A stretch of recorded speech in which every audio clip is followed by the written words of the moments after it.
브렉시트 이후에 영국 정부는 그 눈길을 아시아로 돌리면서 적극적으로 손짓을 하고 있는 상황입니다.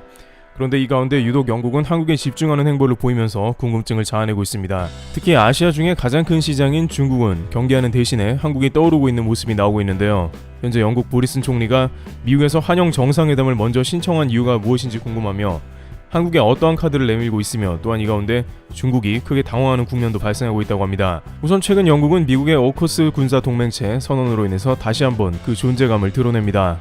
미국이 편성한 어커스는 군사 동맹체 성격이 강화되며 중국을 대응하는 동맹체로 전통적인 군사 강국이어야 합니다. 여기서 미국은 중국을 과거에 힘으로 누른 경험이 있으며 중국과 대적하기에 걸맞은 영국을 택했습니다. 어커스를 출범할 때도 중국은 이러한 동맹체에 대해 강한 비판을 했습니다만 호주만 유독 걸고 넘어졌습니다. 아무래도 호주의 경우에는 해군력이 부족하다고 판단하여 미국의 핵잠을 전격 지원함으로 해서 중국이 발끈한 것입니다. 또한 중국 입장에서는 호주와 경제 등 정면 충돌을 하고 있는데 핵잠까지 등장시키는 것은 바다를 포위당할 수 있다는 것이죠. 자오리젠 중국 대변인은 현재 미국이 핵 확산을 방지하자고 나서면서 호주의 핵잠을 지원하는 것은 어불성설이라며 미국의 호주 핵잠이 전 세계적 평화를 해칠 수 있고 핵이 더 이상 확산되어서는 안 된다고 강조합니다.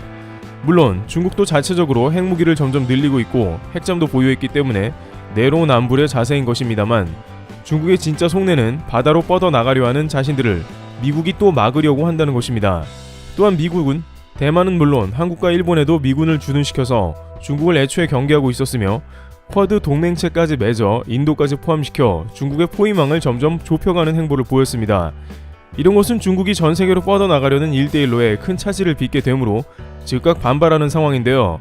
본래 중국은 내륙이 러시아와 유럽 등으로 궁극적으로 막혀있어 태평양으로 뻗어나가려는 전략을 펴왔습니다. 1대1로도 동남아 등의 주요 항구를 자신들의 것으로 만드는 것을 하나씩 실행하는 모습을 보였습니다. 이미 스리랑카와 미얀마 등의 주요 항구 등을 차관을 빌려주고 못 갚는 대가로 무상으로 가져가 버렸습니다. 또한 중국의 바다 점령 전략은 필리핀 앞바다에 인공섬을 만들어 군사기지를 만드는 모습에도 잘 드러납니다.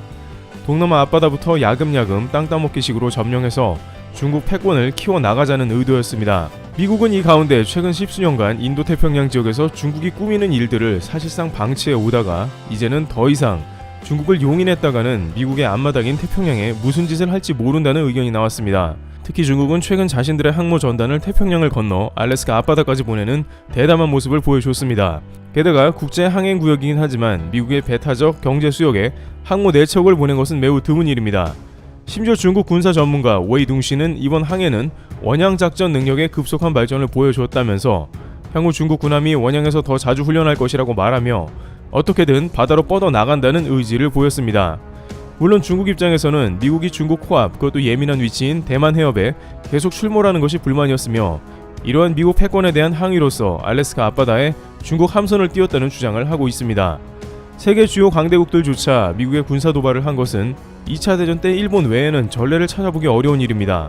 그만큼 중국도 이번에 미국의 어커스나 쿼드 동맹체 등에 밀려나면 안 된다는 절박함을 갖고 있다는 것입니다. 또한 결정적으로 미국은 대만에 해를 거듭할수록 대량의 무기를 판매하는 상황이 나오고 있습니다. 이것이 별것 아닌 것 같아도 중국의 태평양 진출을 결정적으로 발목을 잡는다는 정황이 포착됩니다. 중국은 다급하게 해당 성명을 발표했는데 화춘잉 중국 외교부 대변인은 지난 8월에 관련 성명을 내며 미국이 39년 전에 8.17 미중 공동성명 코뮤니케의 약속에 입각해 대만에 대한 무기 판매 등을 중단하라고 요구한 것이죠. 중국 자신 당국은 국제적 약속을 거의 무시하면서도 미국에는 무려 39년 전 약속을 지키라고 다급하게 나온 것입니다. 그만큼 중국 입장에서는 태평양의 미국 동맹들이 화력이 강해질수록 더욱 부담감을 느끼고 있는 상황입니다. 따라서 중국은 미국이 이렇게 동맹을 늘려가면서 중국을 점점 포위해오고 있다는 상황이 등장하자 자신들이 한 국가의 우방이라도 더 확보하려고 왕이 외교부장의 4개국 순방을 실행하기에 이릅니다. 그 중에 한국 방문에서 왕이 부장은 뜻밖의 중국과의 협력을 강조하면서 다소 부드러운 모습도 보였습니다. 만약 한국이 중국의 등을 돌리게 된다면 중국으로서는 매우 부담스러운 장면이 되기 때문입니다. 게다가 미국은 한국을 G7에 편입시키려 했으며 최근에는 파이브 아이즈까지 가입을 시키려 합니다. 따라서 중국에서는 왕이 부장을 한국에 급파시켰으며 그가 방한한 뒤에 성과가 대단했다며 보도하는 모습인데요.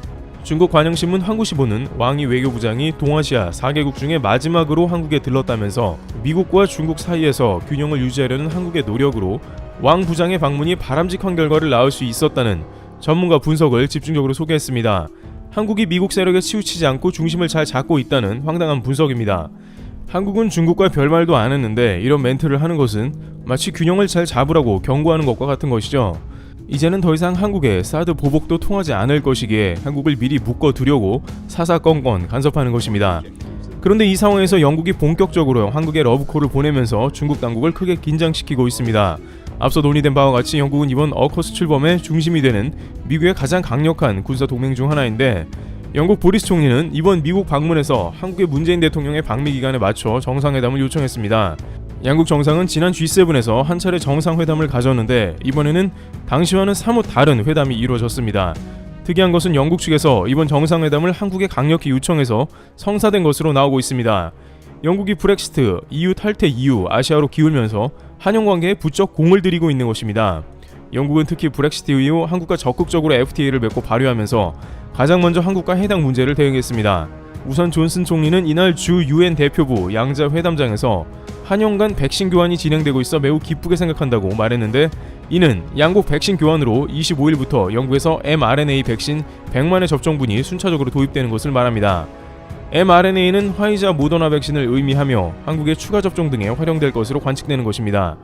일각에서는 영국이 상당히 백신 접종률이 앞서 있는 데다가 대부분의 일상생활을 하는 경우에는 마스크를 벗는 등 이미 위드 코로나 체제로 들어간 국가이기 때문에 백신이 남아 한국에 주는 게 아닌가 하는 의견이 있습니다만, 영국도 50세 이상 추가 접종과 12세 이상 청소년 접종을 같이 시작하면서 mRNA 백신 물량을 확보해야 하는 상황에서 꽤 정성을 보인 셈인 것입니다.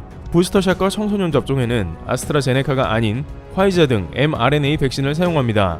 특히 감염이 확산하는 청소년 등 학생 대상으로 하는 백신을 확보해야 하는 와중에 한국에 양보한 것은 분명 의도가 있는데요.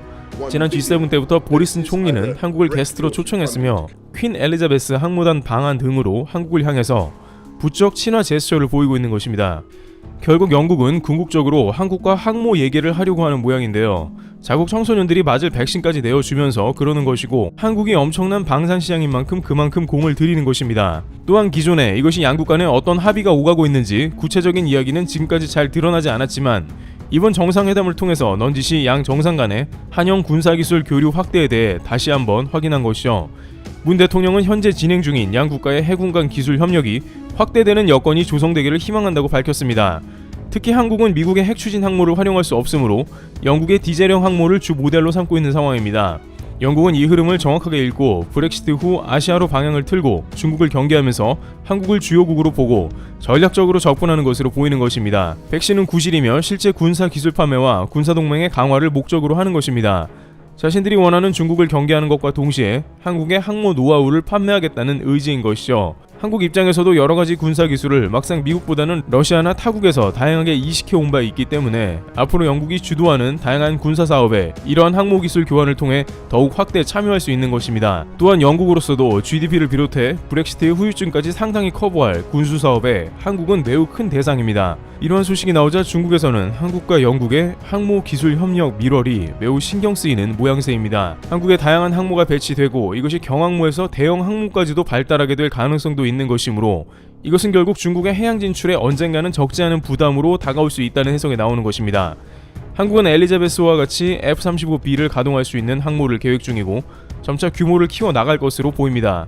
물론 한국은 아직 직접적으로 중국을 대항하며 나서지 않고 있습니다만, 결국 이렇게 미영 동맹들이 군사력을 강화하며 덩치가 커진다는 것은 중국의 태평양 진출에 큰 짐이 된다는 것을 의미하는 것입니다.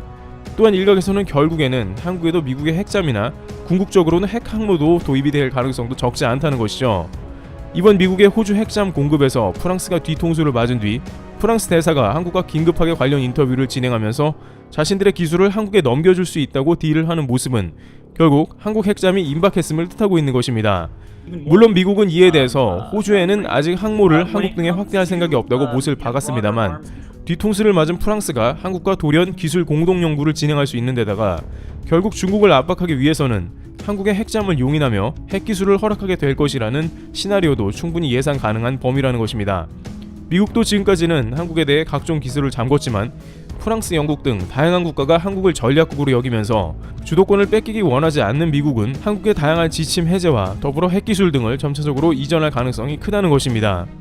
이와 같이 이번 한영 정상회담은 얼핏 보면 의례적인 양국의 외교 협력 자리 정도로만 보일 수 있었습니다만 실제 한영 양국은 우호국 이상으로 군사기술 교류와 군사동맹의 자리까지 발전시키려 하고 있습니다. 이번 UN 총회에 개회 연사로 초대된 BTS를 비롯해 그야말로 이번 외교도 한국의 위상을 높이는 등 한국은 다양한 강대국들에게 연일 러브콜을 받으며 협업 제안을 하고 있는 국격으로 발전하고 있습니다.